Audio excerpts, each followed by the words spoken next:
Le stress coûte cher. Voici l'histoire de Émilie, une jeune dame de 35 ans, mère célibataire, analyste financière dans une banque de la place.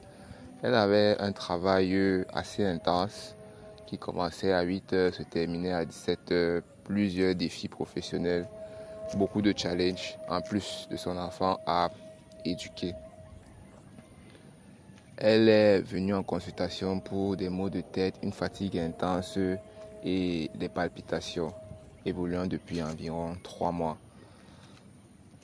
À l'écouter, je me suis rendu compte qu'elle avait un environnement de travail assez agressif, assez toxique. Et son mode d'alimentation n'était pas le meilleur, tellement elle était concentrée sur son travail qu'elle n'avait pas le temps de faire la cuisine pour elle-même. Elle mangeait principalement des fast-foods ou des aliments transformés ou des aliments dégivrés, aliments qui sont généralement très riches en sucre et en sel.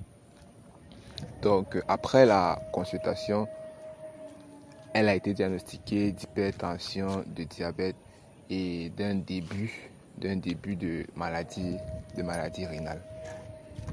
De retour à son travail, son patron s'étant rendu compte qu'elle était de plus en plus absente pour ses rendez-vous ou ses visites médicaux et que sa productivité ne suivait plus, l'a appelé dans son bureau et lui a poliment dit que je constate que tes résultats ne sont plus ce qu'ils étaient et je serai obligé de te mettre sur le banc de touche parce que je ne peux pas garder dans mon équipe quelqu'un qui n'atteint pas ses résultats. Pourtant, elle se donnait autant, elle travaillait aussi intensement pour une promotion qui est en vue.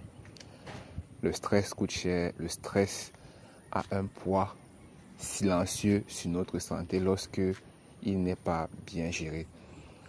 Le stress peut être bon ou mauvais, mais un stress prolongé, un stress vécu sur une période de temps étendue a toujours un impact négatif sur notre santé et peut entraîner des maladies. Dans le cas de ceci, c'était un diabète, une hypertension, une maladie rénale. Le stress est un facteur de risque aussi pour beaucoup de maladies métaboliques. Alors, s'il y a une chose que je veux que vous reteniez aujourd'hui, ce sont 2 astuces pour prendre en charge le stress. La première astuce, c'est beaucoup de sport. Il faut toujours être en activité physique, de la course, du sport en salle, du vélo, de la natation, de la danse, ce qui vous plaît, mais il faut toujours être en activité physique, ça aide dans la gestion du stress. La deuxième astuce, c'est la mise en perspective. Peu importe vos objectifs, peu importe ce que vous essayez d'atteindre, il faut toujours mettre les choses en perspective.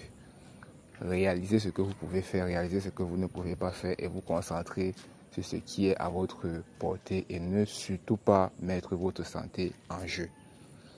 Le stress coûte cher, tout le monde vit du stress à un moment ou à un autre, mais la gestion de ce stress-là fait la différence.